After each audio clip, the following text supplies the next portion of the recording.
Morning, good morning. This is so exciting.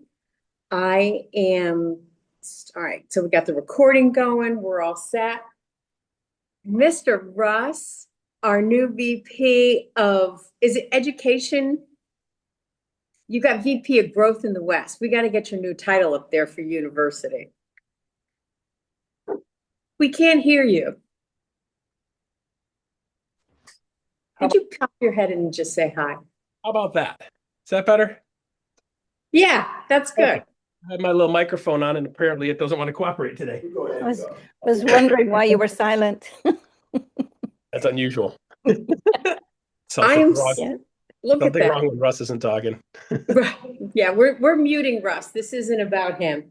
So we've had the pleasure of having Russ on before, and there's something about your energy. You just take it to a whole new level. And every week I say that all of our guests are amazing, and each one brings a little bit something. But when Russ is in the house, it's like rock and roll. I mean, just like let's rock and roll.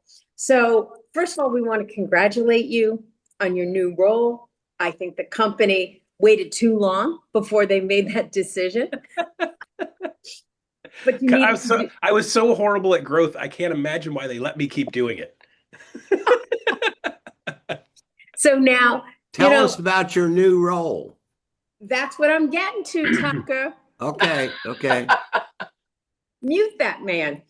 But seriously, Russ has a lot of talents, and when you see him posting and you follow him, you get excited.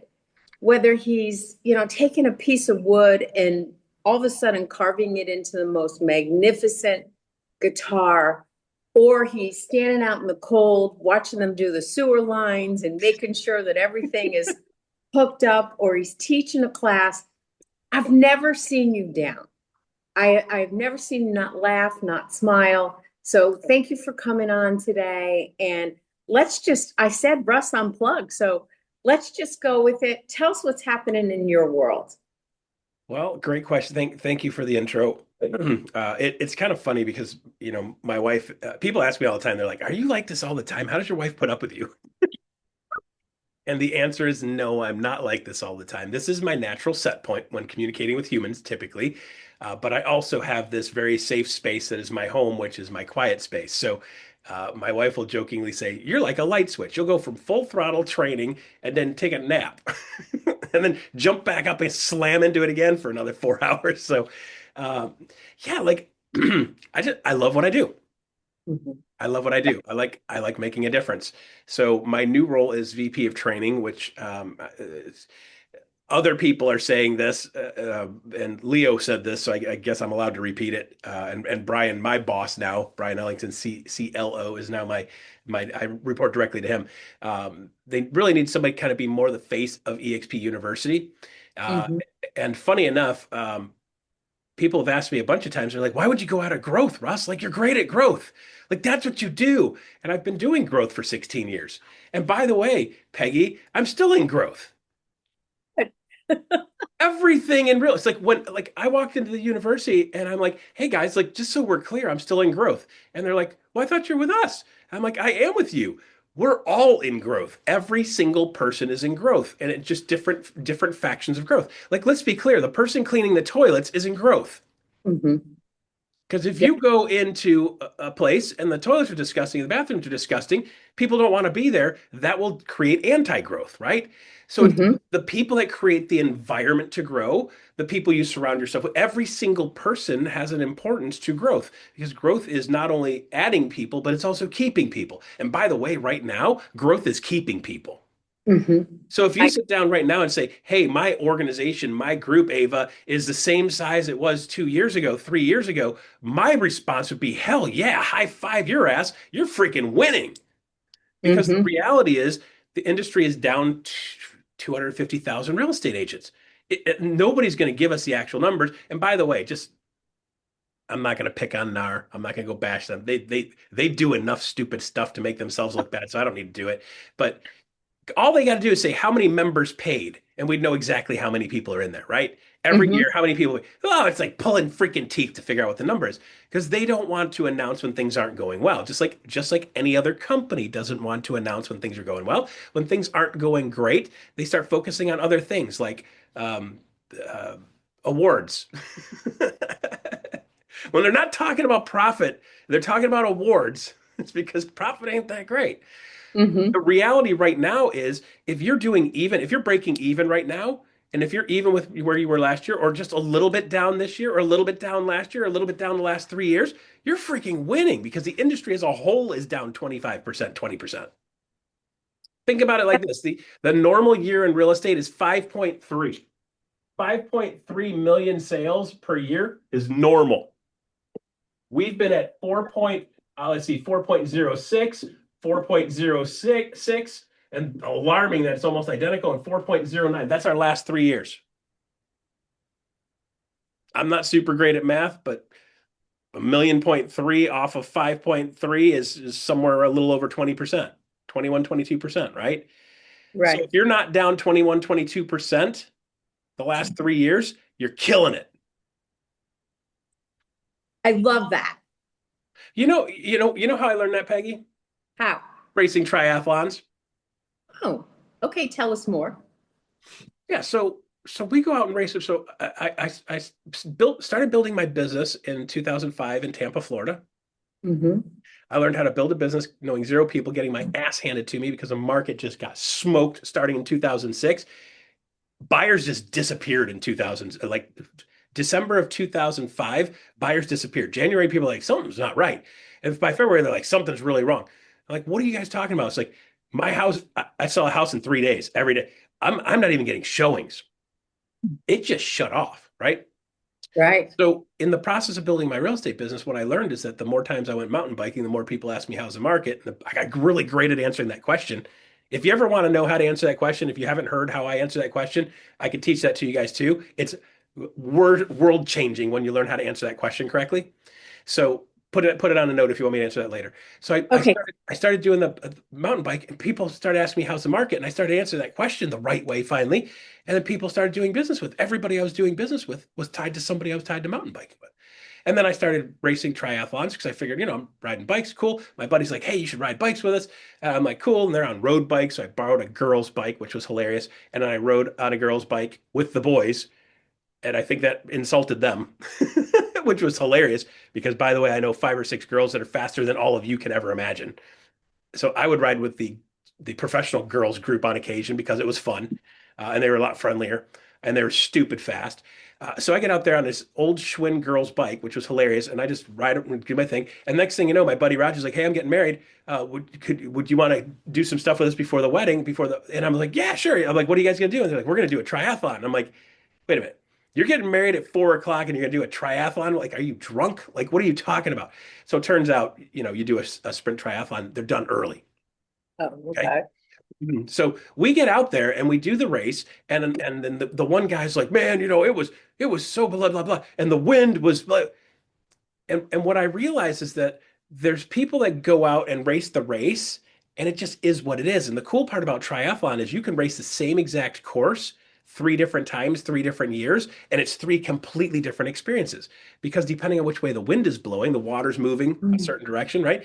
And you've got waves sometimes that are higher than others, because we're talking racing in the Gulf of Mexico, right? So waves it can be flat, it can be 3, 4 foot rollers. And then you get on the bike and you could have 5, 7, 8, 10 mile an hour winds. You could have 25 mile an hour winds.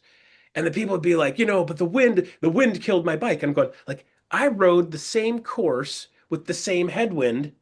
So you learn to compare yourself against yourself, and you learn to compare yourself against the conditions. Hmm. Because if I say, hey, last year I raced this race and I finished this race in 2 hours and 45 minutes. This year I raced the race and it took me 3 hours and 15 minutes for the same exact course. Did I get slower? We had a year where people died in the swim because it was so rough. We had a year where 2 people died in the swim. They shut the swim down because it was so rough. And so you're like, if you're thinking your swim time sucks, well, there's a reason for that. We were in a washing machine, right? So you've got to start saying, where am I? And how Mhm. do I compare with what's going on in the world? Like I ran a 5K. The whole 5K was uphill. Guess what? My 5K time was crap compared to a normal 5K on a flatland. So we Yeah. start to, Peggy, the reason I'm going into this, you're like, why are we talking about this, Russ? I'm talking about this because our mindset is like, Russ, it's really hard right now. Yeah. So how are you comparing to the conditions? Are you Mhm. comparing to the last race? Or are you comparing to the conditions that you have today? It's got more waves, it's got more wind. My swim's going to be slower, and my bike's going to be slower, and my run's going to be slower because my legs are going to be worn out because my bike was slower. That's normal. Mhm. Like expecting you to do a 2 hour and 30-minute race when the conditions are crap is insanity.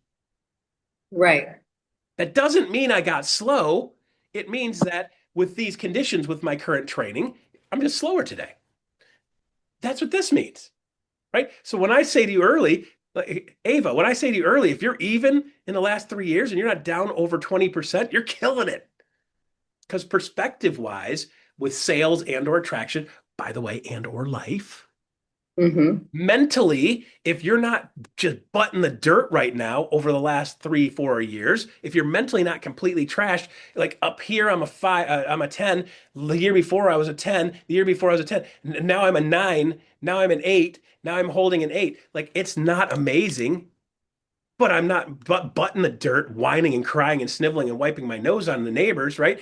If I'm not doing that, like so mentally, I'm down a little bit, but am I down as much? Like you should be off by a bunch. Got it.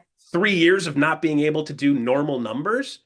Guys, Mhm. what this means too, keep in mind, this is 1.3 less million less sales, but that's 2.6 million less paychecks. It's two sides to almost every deal. So let's say conservatively, 2.3 million less checks. So if you've got 1 point whatever million real estate agents currently and 2.5 million less paychecks, that means the average person, if you average it out, got two less paychecks, which is $20,000 less in their pocket. Does the average person love $20,000 less in their pocket year over year? Do they feel like they're winning? If they're 20,000, if you're only 20,000 down, you're killing it because you're even. The problem is, the mindset is some of these people in this market, they're like, I don't care. Like, I'm moving anyway. I don't care. I'm going to stay even. Like, if you're even, again, you're killing, you're 20% over market if you're even. So it's a matter of shifting our mindset to what's going on around you to understand. And it's not, this isn't delusion either. Bill Lowry, this isn't me smoking dope and just be like, Russ is all pie in the sky, freaking looking at pixies and fairy dust, right? This is being real. Like, well, that sounds awfully optimistic. It's realistic. Guys, are you getting this? I mean, is this like the most, we could end the call now because everybody on this call, your mindset, I hope just shift because I talk to so many of you and you hear, oh, I'm down, I'm down. But Russ, we're never comparing it to where the market is. And these are great, solid numbers that, hey, if you're not down 20%, you're not down. If you're even, you are succeeding. So moving forward, everybody on this call just got the best gift going for the rest of the year on 2026 that you are rocking it, right? I'm seeing everybody shaking their head here. Ah, love it. Okay, keep going. Awesome. So the question for you guys. So I have a question for you guys because I want to deliver as much value to you as I can based on what you guys need today. And by the way, I need to say, hey, Lisa Kane, I love you. Isn't Hey, she Russ beautiful? Wagon. And she knows me well enough, and some of you know me I well enough love to know you. And I that's was so not excited. inappropriate for me to say. No, Right. no, no. We're like family. No, I love you and can't. I'm so excited you're on this call today. So excited. Guys, here's the thing, like fall in love with people again. I stood on stage in hmm, uh, where was I 3 days ago? Kentucky. It's like, you ever wonder where you are sometimes? Yes. So I was in Louisville, Kentucky. They did their state event on Saturday because they can have the most people show up and family stuff, all the rest of that, right? So I'm like, okay, cool. I try not to work on weekends just because I need some downtime to build bass guitars. And so so I'm standing in Louisville, and I asked this question. I did a couple of things that I thought were interesting and funny, and then I asked this question: if I say these two words, what fill in the blank, right? And I said, buyers are Liars. half the room said that, and sellers are worse. Okay. So here's the thing. And everybody laughed, everybody giggled. And then I said, so here's the problem, guys. It's really hard to fall in love with a business. It's really hard to fall in love with people. It's really hard to treat people the way that you really need to treat people when you come to this and you say, buyers are liars. And half the people are I'm like, listen, you're not being chastised, okay? You're not being Mhm. chastised. This is the way the industry is breeding you and teaching you, right? So you're in an industry that teaches you, and you hear this over and over, and you hear this mantra over and over, and then you hear this thing you say over and over. And what do you call a thing that you say over and over in your head? It's a Truth. belief. Mhm. It's an affirmation of negative words about a business that we're in and a people that we deal with. So let me ask you, Anne, if you approach a relationship with me and you're like, hey, Russ, I know you're a liar, but let's start off a good relationship, right? If you start a relationship with a man thinking he's a liar, all men are, Liars. okay? So I wonder why you're having challenges in relationships. So if I approach a relationship assuming everything you're doing and that we're saying is a lie, or a lot of it is, not all of it, but enough of it is that I'm approaching it with that mindset when I'm talking about building a real estate business or building a business where you attract real estate agents. If my thought is buyers are liars and agents are a pain in the ass, and then you wonder why your experience in this real estate business is buyers feel like liars and people feel like a pain in the ass, like self-fulfilling prophecy. Your wish is my command. Clunk. I just hit you with my magic wand. You get exactly what you're looking for. So from Right. a mindset standpoint, if I'm starting to say buyers are liars and then I approach that relationship, then I start to have different issues with regard to that relationship. See, here's the reality of things. Dee Dee, here's the reality. My favorite Jersey girl. I was born in Jersey, by the way. So here's the reality of things. The buyers appear like liars and the buyers feel like liars. And it feels like they are not completely honest with us because we do a horrible job of buyer interviews to understand what they really want.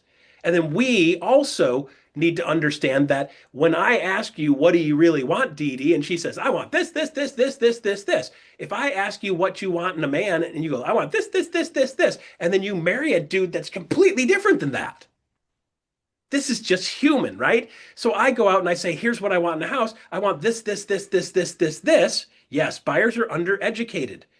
Buyers are undereducated by us. So the thing is I go in and do the education and then they learn some stuff. And then we go out and look at houses and then they start to see things completely differently.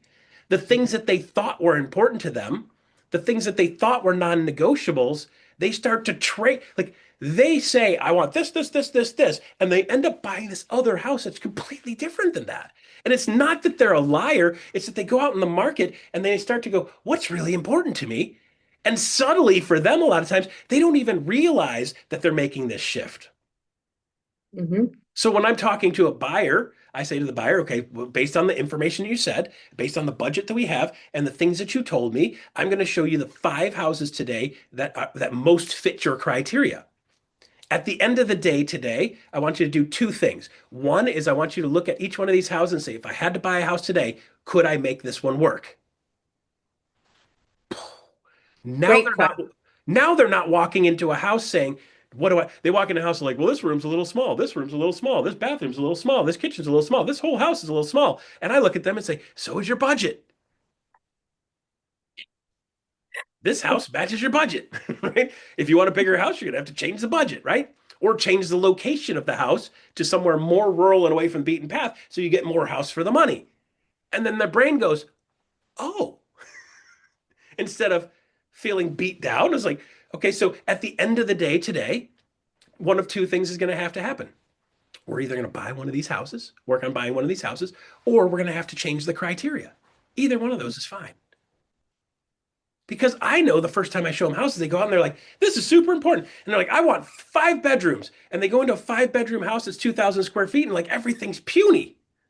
Like, of Mhm. course it is. You cut it into five. You take a pie and cut it into 5 pieces versus cutting it into four. All the pieces are smaller.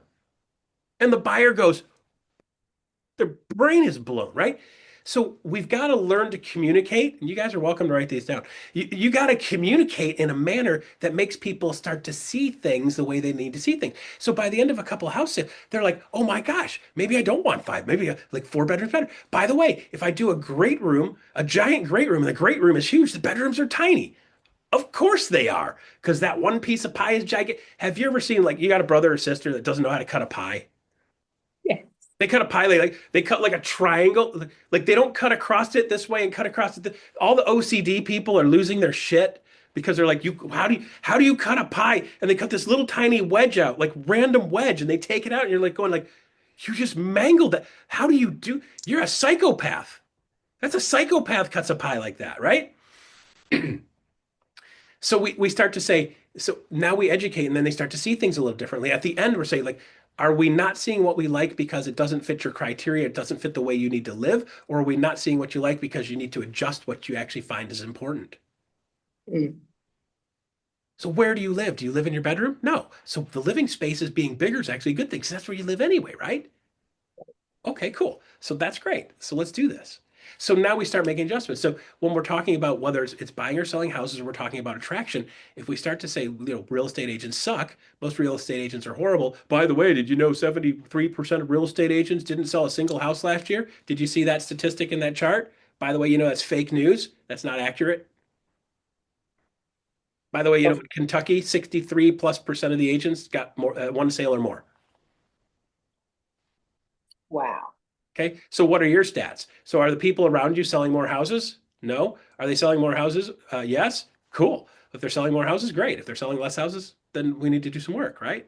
We need to make some adjustments. One of the things that I've done a bunch of over my career is I walk into a real estate office, and my job is to help Peggy running her real estate office run her real estate office better. And the first thing I ask Peggy is like, what's your per person productivity? Because Mhm. that's the indicator of quality. I have people who's like, we've got 300 people in this office. Okay, cool. How many sales? I've been there. I ran those market centers. Yeah, you're like, wow, this is great. We got a Yeah. puppy mill with a bunch of starving puppies. Exactly. It's not about how many agents you have. It's about the productivity. Let me back up. So let me rephrase. So, Peggy, yes, maybe, right? It is about how many people you have, but how many quality people you have. So when Well, people ask me, Russ, well, what, like, look, I don't want to go for quantity, I want to go for quality. And I say, I want to go for both.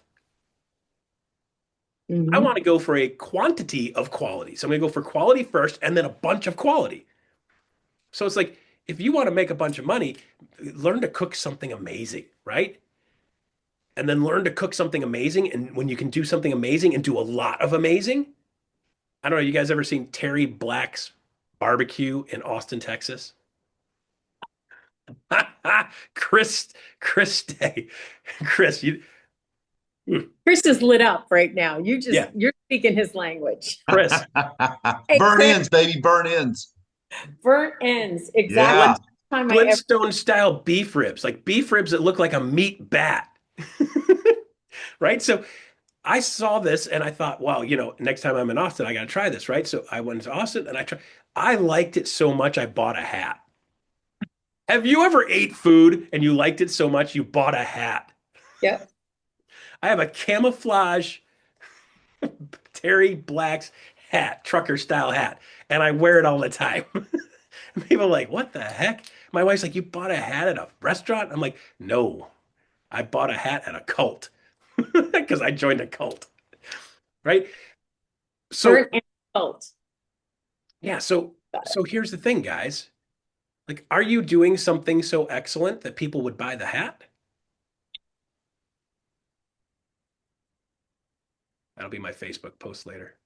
I love it. That's the first time I've ever said that one. That's a good one. I'm gonna have to write that down. Somebody write that down for me. I'm Send it to writing me. it down. I get Russisms and nuggets, and I'm like, oh, that was a good one. I gotta remember that. And 4 hours later, I have no idea where I am. Okay, so are you so great that they buy the hat?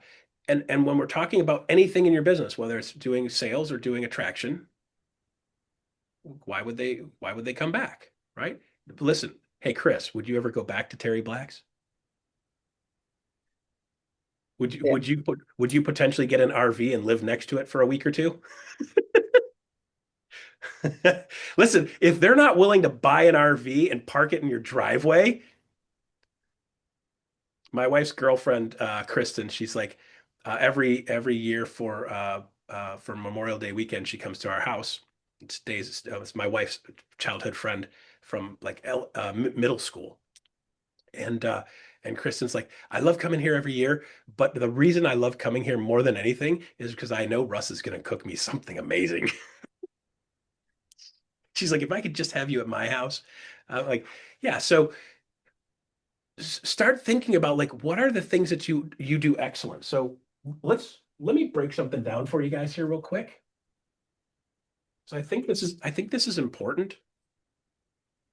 So bear with me, okay? I want you guys to draw a line down a piece of paper if you can. And on one side, I want you to write good, and the other side, I want to write not good. Okay? I want you to make a list of the things that you're good at. See, so much of our life we spend doing things, some of them that we're good at, some of them that we're not good at, right? So the other side, I want you to like, here's write a list of the things you're not good at. Right. I want you guys to start thinking as you're going through this, start writing down some of these things that you're good. What are you good at? I'm good at talking to people, right? I'm good at presenting information. I'm good at helping people see things that they didn't see before. I'm good at taking things that are really complicated and making them really simple. I'm good at articulating that in a way that makes people giggle. I'm good at being authentic and being real, not some like untouchable white tower pariah that nobody could ever see to attain. Like I'm screwed up, and most people know I'm screwed up, but I'm screwed up just the right way that it's fun and funny. I'm a little bit messed up, but I'm real. Like, what are you guys good at? What are you not good at? I'm not good with technology. I am on the struggle bus with technology. People are like, you got to stop saying that, Russ, because it's law of attraction. You can make it like, whatever. Like, it doesn't make sense to me. My table saw makes sense to me. My bandsaw makes sense to me. You give me an angle grinder with a flap disc on it that's 36 grit, and I can carve you something that looks like whatever you want. That makes sense to me. Okay. Mhm. Gluing up all kinds of different pieces of wood, taking wood and making different sizes and gluing them together in different combinations so they turn out into a $4,000 piece of instrument that you can play makes sense to me. And I know for you guys, you're all like, that makes sense to nobody, right? To me, that makes sense. Computer baffles me. Spreadsheets, I'm not allowed to touch. Nope, If you want to mess up a spreadsheet, give me a spreadsheet that's not locked. give it to me.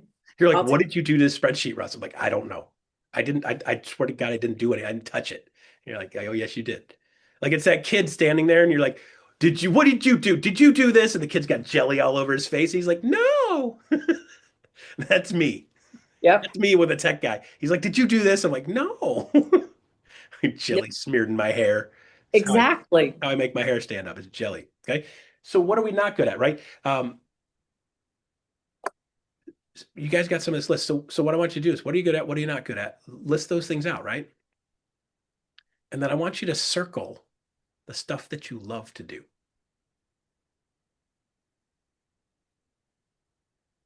Wow. Circle the stuff that you love to do. I love being on stage. I love training. I love teaching. I love coaching. I love all of that, right? People are like, don't you get nervous to go on stage with 4,000 people in the room? I'm like, are you kidding me? I'm climbing. I'm in the back room climbing out of my, like, Russ, are you okay? I'm like, I'm getting ready to climb out of my damn skin. You ever seen a greyhound race? They put him in the freaking crate, and the greyhound's like, he's like, let me go, right? Like, pop that freaking door open. Let's go. You know what the hardest thing for me to do when I'm speaking is not go out on stage and explode. To appear calm. Because I'm wound up, I'm ready to freaking go. My heart rate gets up. I'm like, I'm ready to go. I'm excited, right? Some people have scared the shit out of them. Public speaking is the number one biggest fear for human beings. Death is second. People are less afraid to die than to public speak on a big stage. Okay. That's crazy. So that might be on your not good, your not list, right? So what are you good at? And circle the things that you love. Guys, here's the thing. We need to engineer a life and create a life and build a life that you want to live. I want to do more of the things that I'm good at and I love to do. I want to pay people to do the good things, the things that I'm good at that I don't love to do. So if you're good at it and you don't love to do it, you should be paying somebody else to do it. If you're not good at it and you don't love doing it, pay somebody else to do it. And Exactly. you might be like, well, geez, Russ, like, I don't know. I don't have the money to pay people to do all those things. Okay, cool, great. So let's make a mental shift right now. And the mental shift is this. How do I get myself in a position where I can spend more time doing the things that I'm good at and I love to do? And how do I put myself in a position where I can pay somebody or partner with somebody to do the things that I'm not good at? I bought 50% of a real estate brokerage in 2014. I sold it as a fix and flipper in 15 for 10 times what I paid for it. We started with 105 agents.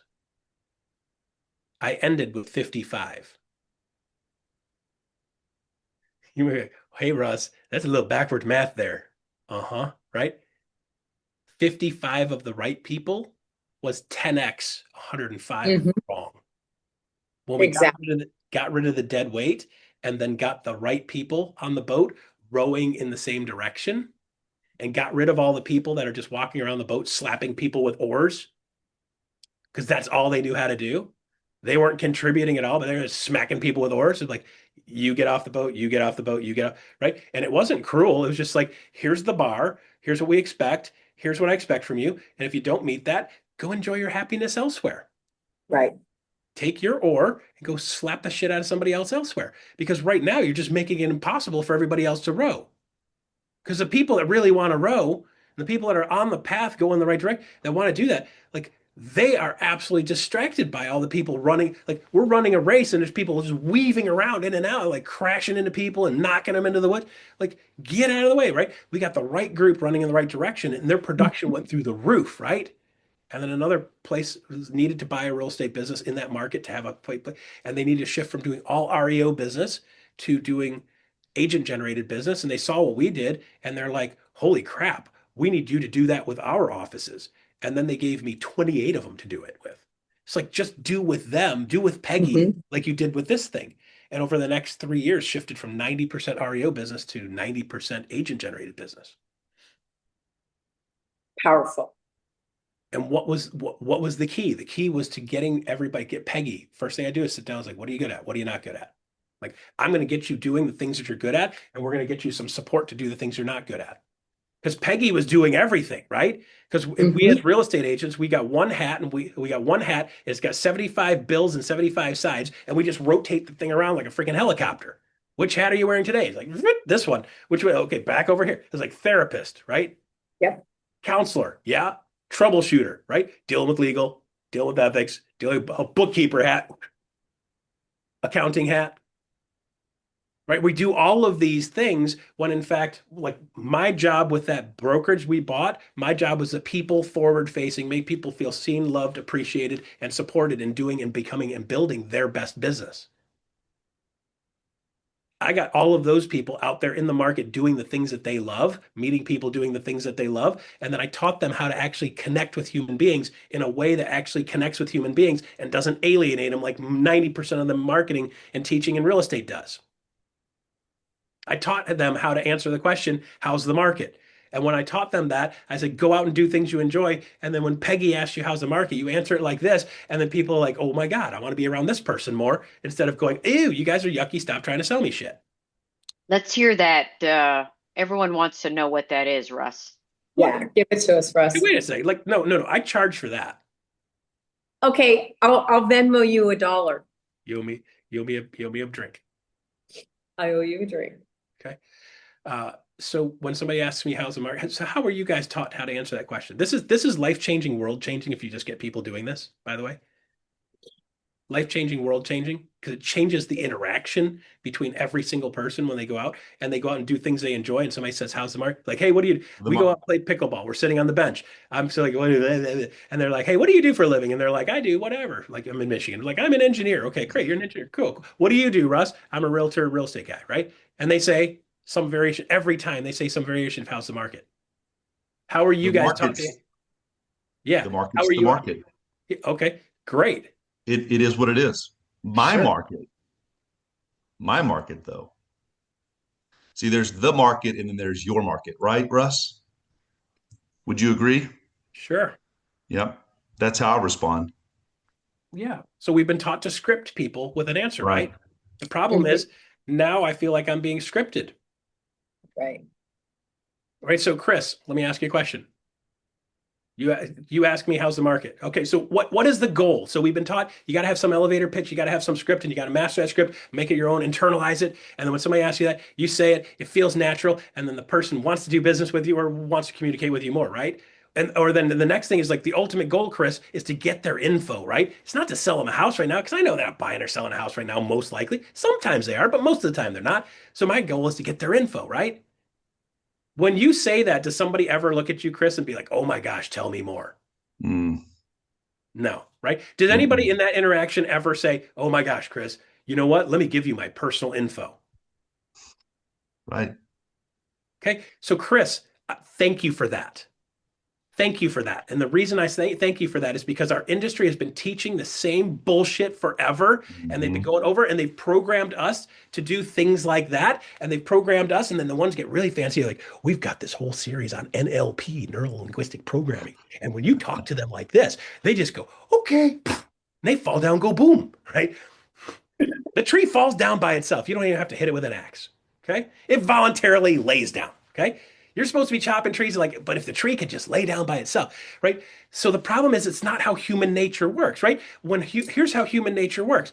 Somebody asks me a question, and then my job is to try to get something from them. Do they typically come towards me or run? Ladies, let me ask you this. You look at a gentleman and you smile at him, and then he comes over and sales pitches you, right? And hits on you and flirts with you. Does that normally attract you or repel you? Yeah.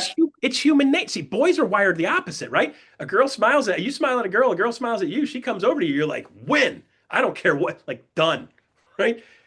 Almost identical opposite for the way women work. So when you look at the way humans work in general, if somebody asks a question, then somebody tries to sell them something, sales pitch, elevator pitch, same thing, then Yeah. people typically stray away or run away or shy away from it, right? If you're a smoking hot human being, sometimes people will stay engaged in the conversation, not because what you said was interesting, it's because they find you attractive. That is not the right reason for them to stay in that conversation. So when somebody says, how's the market? Here's my simple response. And I accidentally fell into this. And I was like, what the heck? That worked really good. Somebody said, how's the market? I said, Gary, you know what? I just did a market update yesterday. Would you like me to send it to you? And Gary said, yeah. And I said, great. Where would you like me to send it? And he gave me his info. Here's how humans work. Somebody asks you for something, and then you offer to give them what they just asked for. They typically want it.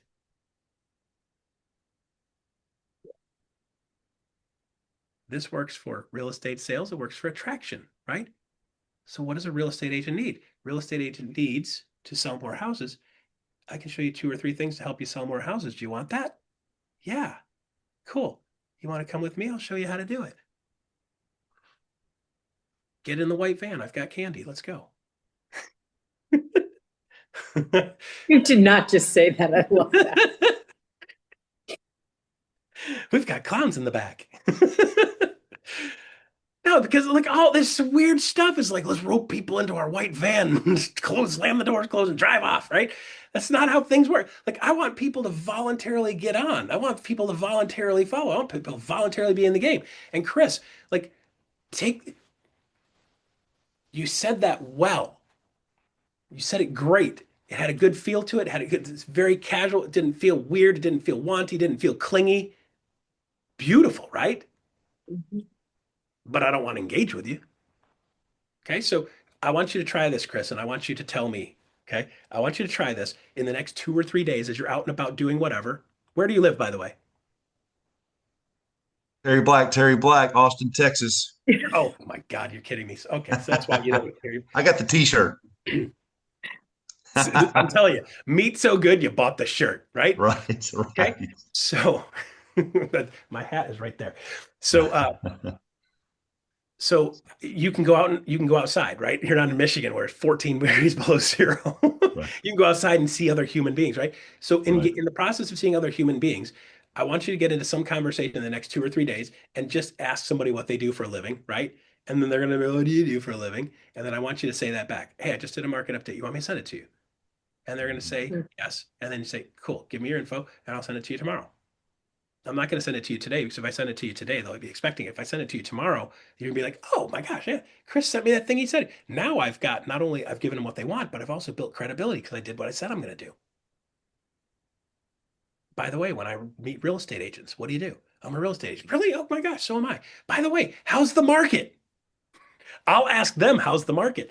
And they're like, blah, blah, blah, blah, blah. I said, by the way, I do a market update every month that tells people what's going on in the market. You want me to send that to you? And what does Chris say? Yes. Every realtor ever always says yes every single time. They all want my market update. Steve Minton's like, well, Russ, I don't need you to tell me what's going on in the market. Actually, you don't, right? Like you already know what's going on in the market, but don't you want to see what everybody else's perspective is? Because I might be missing something. Like I think I know what's going on in the market, and then I watch some other people's stuff sometimes. I'm like, oh, well, that's a little different than what I'm seeing because I work in this cross section of the market. So that's going on in that cross. Interesting. So now I've got a better understanding what's going on. So Peggy, I do a market. If you do one, send me yours because I'd like to Right. make sure like you know what's going on, I know what's going on. Like let's compare notes, right? This is a great line, and I've kind of been using that. I've been trying to go to a minimum of 5 open houses on the weekend. And I walk in, and that's the question I ask the agent. So how's the market? Yeah. And they're shocked that I asked them that question. And some of them don't know what to say, and they're tripping over themselves. They got a bunch of gobbledygook and garbage, right? Yep. They don't know what to do, and particularly when you're talking to another real estate agent. By the way, would you guys like to know who the super connectors are? Would you guys like to talk about leverage? If I could meet one person that connected me with 200, would you like to meet that person? Mm-hmm. So then I meet two people that connects me with 800, three people connect me with 600, four people connect me with 800. Would you like to know that? Yep. Mortgage person, title people, insurance people, inspection people. They all know 200 real estate agents if they're doing a decent job. Bingo. If And I it's can get free. if I can get that person to be a rabid fan of mine, Yep. by the way, they know when Ava's upset because she's sitting in the title thing. She's like, my company sucks. They just changed up. My company just merged with Compass. We freaking hate those bastards. I can see it on your face, right? Well, the Coldwell people have been trashing them hard because they've been the number one competition for Coldwell, right? So it's Coldwell Mhm. and the Coldwell ownership have been brokers and owners have been bashing the crap out of Compass for the last 7, 8, 9 years, Yep. right? Because they've been taking a massive hunk out of the Coldwell groups, right? Yeah. So and now we're in like I've been talking shit about Dee Dee for the last 5 years, and now I got to sleep with her every day. I got to be married to her, and live with her, and be in the room with her. It's like I'm gonna plan murder in the dark, right? That's human, right? Okay, so guys, we Oh, got to start thinking, how do we put ourselves in positions where we're working on things we're good at? So, by the way, most of you guys need a business partner. yep. Agreed. By the way, most of us need a spouse or a significant other. By the way, you ladies, you need a wife too. If Agreed. you had a wife that could handle all the crap that you're handling, oh my God, wouldn't that be great? Yep. My wife sometimes she's like, I feel like I need a wife.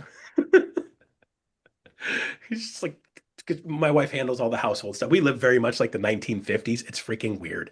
But my wife actually likes to taking care of the house. She has a muscle disease. She hasn't been able to do normal people stuff for a bunch of years. She can't get around like a normal person, but she really takes pride in taking care of the household and taking care of the money and taking care of the banks and just the normal house stuff. It frees me up to be the guy that I am, right? I couldn't be me if I had to deal with all that crap too. Yeah. Or it would be very expensive for me to pay people to do it, right? So she's got the worst job in the world taking care of me. But like together, I couldn't be who I am without her. Mm. right? That's So fabulous, Russ. That is so good. 2 and 2 makes 5. Right? Thank you. 31 years married, Yay. all to the same person. That's great. Got to qualify that now. Okay. Yep.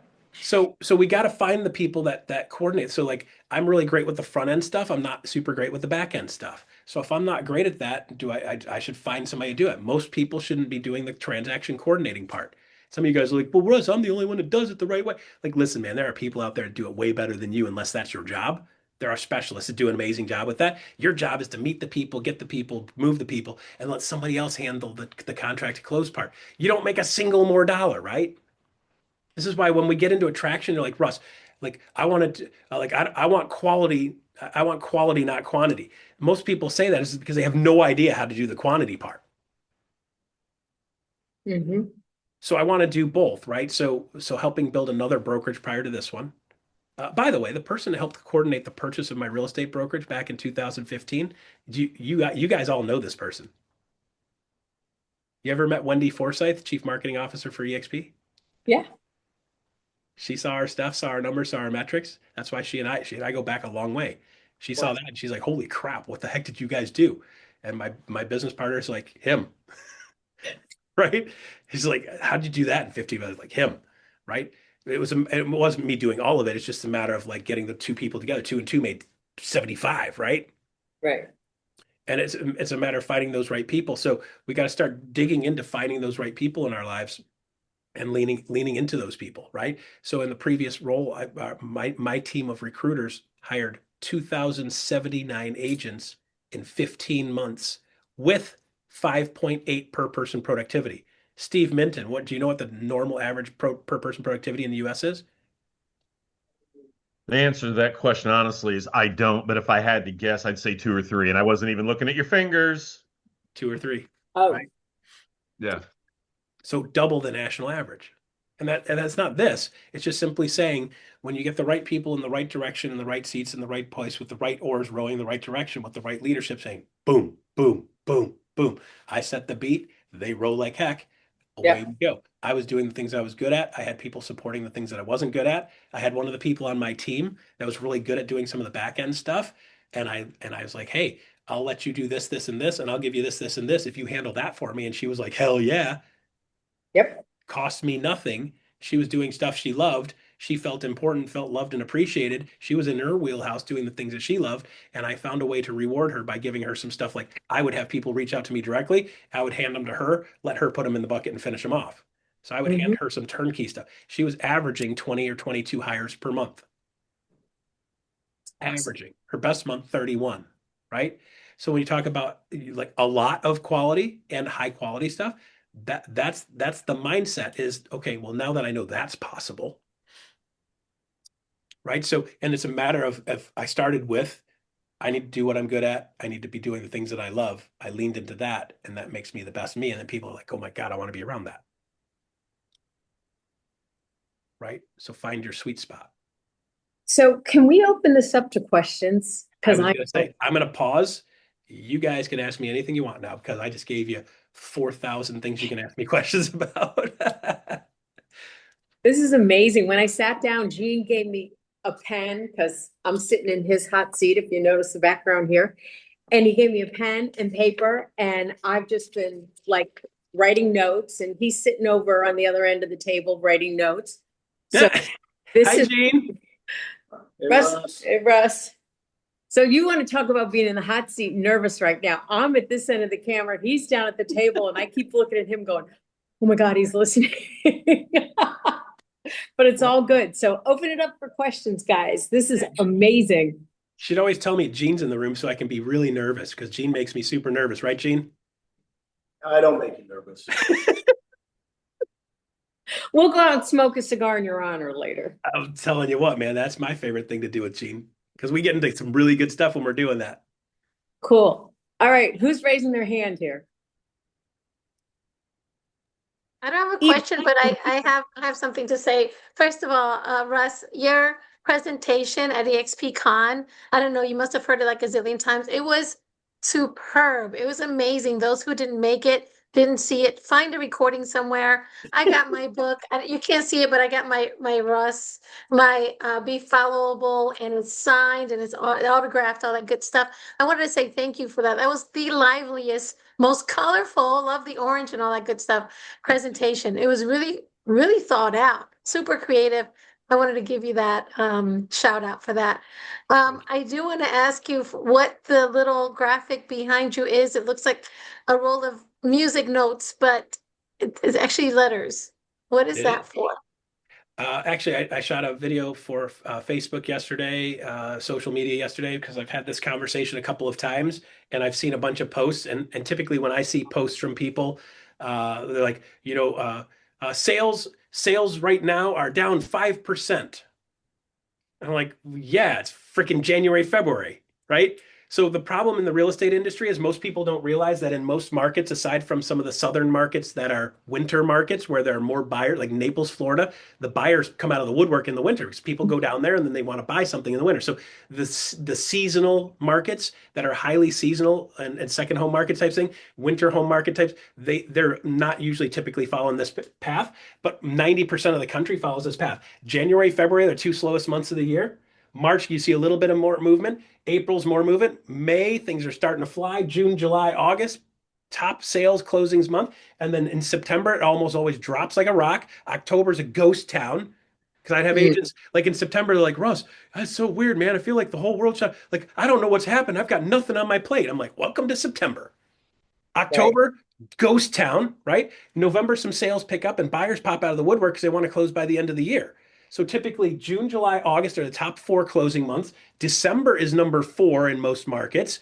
And then it's way off downhill. The bottom three is January, February, March. So like January, February, March is always slow. January, February, March is when we build the foundation to crush it in April, May, June in most markets. January, February, March are the times when you reevaluate your life, reevaluate your world, double down on the things that you can spend time on. Since I'm not doing the transactional part, the in the business part, the in the business part, contract to close, I'm going to spend the time to be able to actually move the ball in getting the foundation built up and making connections and building connections for the people that might be more likely to do sales in the high season. Like working on your business in June, July, and August is really hard because you should be doing transactions, right? This is a normal agent flow. This is a normal curve. By the way, this curve hasn't been normal for the last 10 years. 10 for the last 10 years, it's been this. It hasn't had the ups and downs. It's like when you've got super low supply of homes and not enough homes available, you still got a amount of buyers that are out there. You see a level of like it's pretty flat across the year. Now in Michigan and Wisconsin and Minnesota, it's frozen.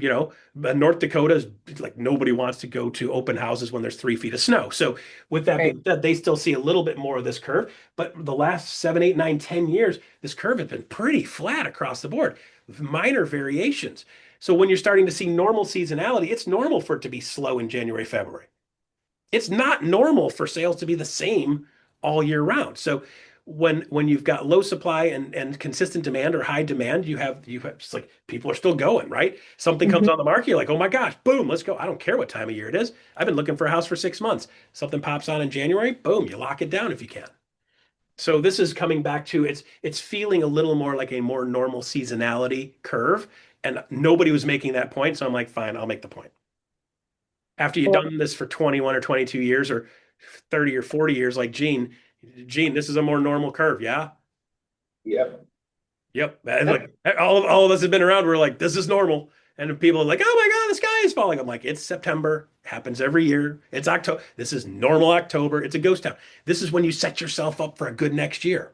Exactly. And you adjust it to where your market is. Like you said, Florida market's going to pick up in this time of year. So the curve works. It's just applying it and overlaying it to your market area.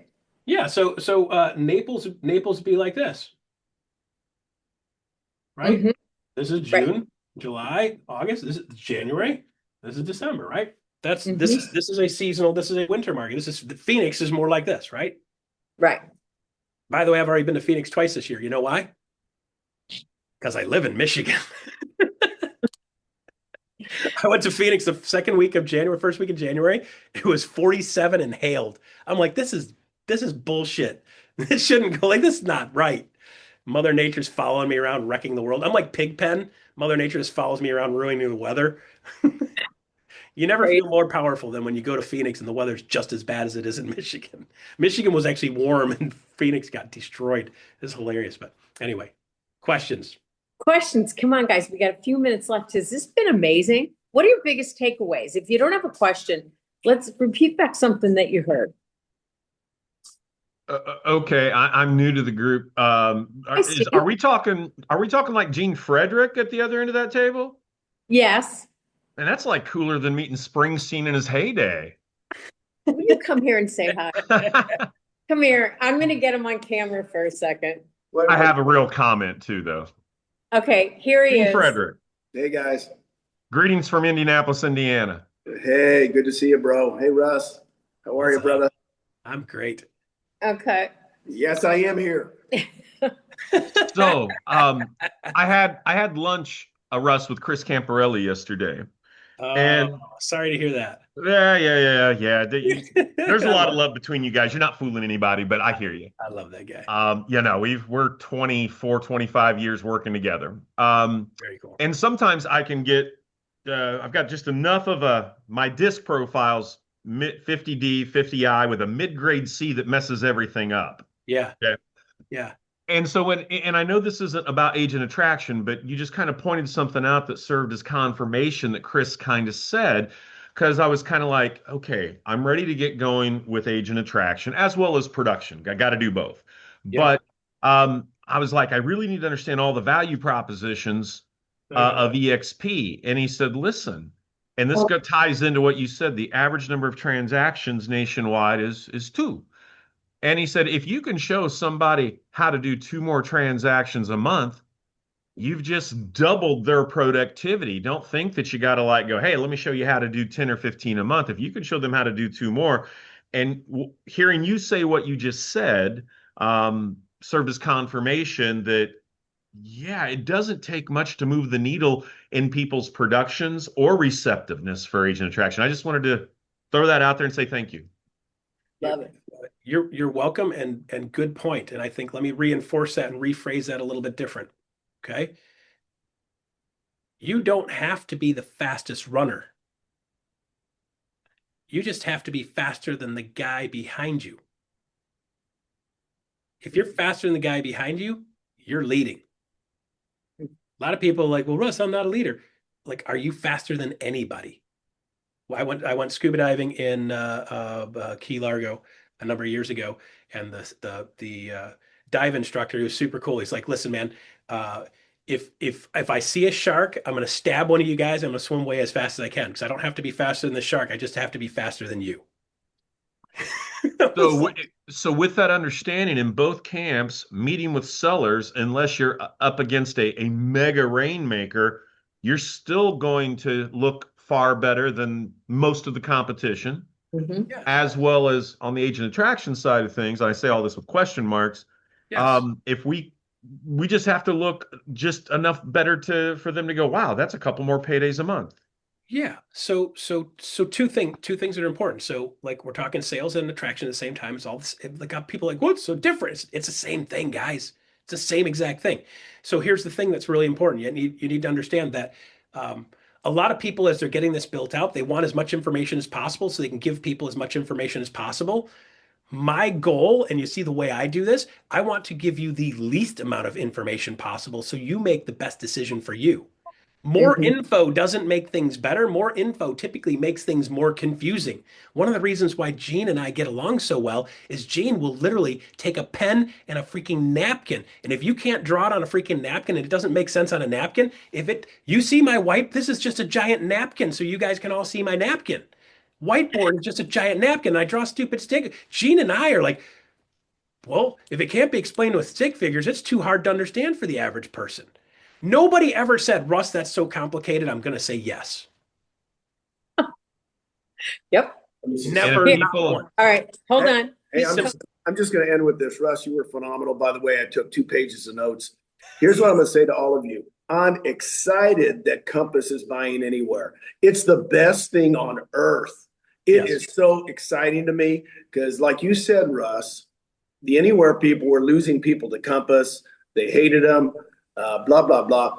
Anytime there's movement in our industry like this, which is huge, it's the time to call people. They're ready to hear from you. That's all I'm going to say. Love you guys. Absolutely. So one other thing for you, Steve, before I let you guys go, I'm going to give you something super, super important. Last piece, okay? Most people look at home sales, trade time for money selling houses, and people equals cash as two separate businesses, two separate buckets, right? And a lot of people will teach you that. I just taught this at the 200 Club yesterday. A lot of people will teach you, well, what you need to do is you need to take 20% of your time, 20% of your time away from your home sales and just put 20% of your time on attraction. And my response to them is like, Steve, that would probably be a recipe for bankruptcy for you, right? Because do you need to sell less houses? Nope. You need to sell more houses. Okay. So what I want you to do is I want you to stop looking at it like this. I want you to start looking at it like this. It's not a separate business. It is a business that is a function and a byproduct of your home sale. So for most agents and most people that still need to sell houses, for almost all agents, they still need to sell more houses or sell the same amount of houses. In the process of doing home sales, I want you to start seeing attraction as a byproduct of home sales.